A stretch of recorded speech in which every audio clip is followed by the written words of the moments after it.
il y a 3 ans, qu'on a abandonné l'arrachage de la Jussie. Voilà, en 3 ans, les roseaux et la Jussie ont pris littéralement le dessus.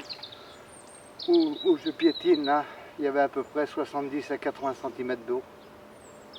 Aujourd'hui, ce n'est plus, on pourrait dire du fumier, hein.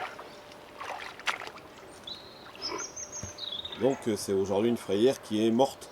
Aujourd'hui, pour moi, la frayère, elle est morte. Il y a vraiment que l'entrée du canal vers la frayère où on a eu un peu de poisson à rentrer, mais c'est tout. Là, c'est impossible. C'est impossible qu'un poisson puisse rentrer maintenant là-dedans. C'est mort.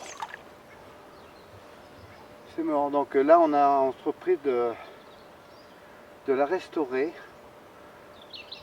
pour pas dire la retransformer de A à Z, parce que ça va être le cas. Donc c'est de revenir au point zéro sur la frayère.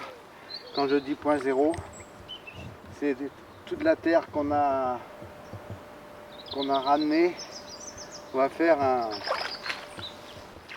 une digue au milieu, voilà, séparée en deux, de façon à pouvoir après intervenir avec des moyens mécaniques. On n'aura pas, à terme, on n'aura pas de solution que soit la région mette un peu d'argent sur le côté auprès d'entreprises, parce que payer des techniciens comme ils ont fait là depuis quelques temps sur un peu plus bas, sur Saint-Vincent-sur-Rousse, Glénac et compagnie, moi je veux bien qu'on paye des gens, au contraire, ça crée de l'emploi. Mais créer de l'emploi pour arracher de la Jussie à la main, je dis, on revient 500 ans en arrière. C'est du grand n'importe quoi. D'autant que l'intervention d'un engin n'est pas si coûteuse que ça. Mais non, l'intervention d'un engin, il suffit simplement, on va dire, qu'un entrepreneur, un entrepreneur ou les entrepreneurs locaux hein, qu'on a à droite et à gauche, s'équipent, on va dire, soit de pelle avec un grand bras, soit pelle normale, mais avec un godet trieur. Godet trieur, c'est jamais qu'un grand godet, on va dire, complètement ouvert dedans, de façon qu'ils prennent que l'eau, la flotte, l'herbe tout doucement, ils l'amènent sur le côté, et puis l'évacuer, c'est pas la peine, l'évacuer la Jussie là, pour la mettre en décharge et compagnie, je veux dire, il y a sûrement aujourd'hui d'autres moyens de destruction. On parle, on va dire, des digesteurs en campagne et compagnie, là, pour faire du gaz et tout, moi je veux bien. Mais est-ce qu'on a, quelque part, on a essayé d'envoyer ces trucs-là en fermentation? On ne sait pas. Il n'y a pas, là-dessus, j'ai pas de recul. Donc on ne sait pas si la méthanisation, par exemple, pourrait être une La solution. méthanisation pourrait. Là, je suis sûr et certain qu'à certains moments de la journée, je dis, si on met ça, je vais dire, à fermenter, ça va bien finir par faire du gaz. Il y aurait peut-être un débouché de ce côté-là. Mais c'est pas la solution pour éradiquer la Jussie. Hein. On en est loin. Hein. On en est loin.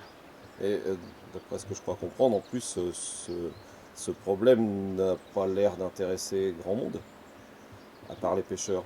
À part les pêcheurs où vraiment, parce que nous, où pousse la Jussie, généralement c'était quand même des zones, on va dire, intéressantes pour la pêche.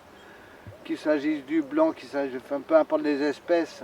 Et c'était vraiment une frayère. Qui dit frayère, c'est reproduction du poisson. Le phénomène Jussie aujourd'hui n'intéresse, on va dire, les voies navigables que où les bateaux passent. J'ai bien dit où les bateaux passent. On va arracher de la Jussie sur le mortier de Glénac, c'est exactement ce qu'on voit ici aujourd'hui. Mais les pêcheurs amateurs aux engins, ils ne peuvent plus non plus pratiquer leur sport. C'est les voies navigables qui sont à 50 mètres, on va dire, des mortiers de Glénac et tout. Là, il y a à peu près 50 mètres entre le canal et les annexes, on va dire, aux voies navigables. Les annexes des voies navigables ne les intéressent pas. On va avoir le problème, si nous on va intervenir là aujourd'hui, on va essayer d'intervenir sur quelques trucs qu'on a en amont de Malétroit, notamment la vieille rivière où il y a quelques taches de Jussie d'arrivée. Ça, c'est nouveau? C'est nouveau la présence de la Jussie sur la vieille rivière? C'est a priori nouveau, oui. Il y a quelques tâches, on va dire, juste en amont de Malétroit. Donc on va intervenir normalement dans la semaine, là. On va essayer d'éradiquer ces quelques trucs, mais on ne va pas pouvoir la contenir longtemps. Ici, on l'a contenue pendant 5-6 ans, mais aurait fallu que je passe mon temps tous les jours autour de la frayère pour le moindre pouce l'enlever. Aujourd'hui, c'est fini, on ne peut pas. Pourtant, c'est un problème écologique. Ça va devenir à terme un problème écologique, comme il y a certaines régions de France où sont des centaines d'hectares qui ont disparu. La Jussie, dans certains endroits, je reviens sur le Glénac, la rivière des Fougerets, où la Jussie est en train de prendre le dessus, ça va devenir dangereux. Ça va devenir dangereux, mais dangereux pour tout le monde. La faune sauvage, on va dire en période de chasse, un chien qui suit un gibier dedans, il est assuré d'y rester, il ne s'en sortira pas. C'est impossible. Là, on a le cas précis. Le chien, il va...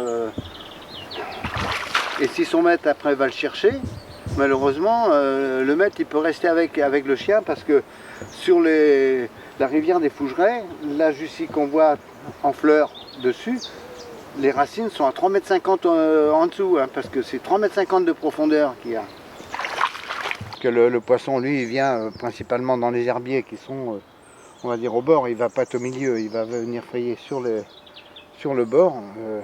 En la remaniant, comme on va la remanier, on va garder pratiquement la même surface de frayère, peut-être voire plus importante qu'on l'avait avant. On ne rebouche pas une frayère, on va recréer une frayère. Là, toute la nuance. Pour les bénévoles, hein, on croit faire les choses comme il faut, mais malheureusement...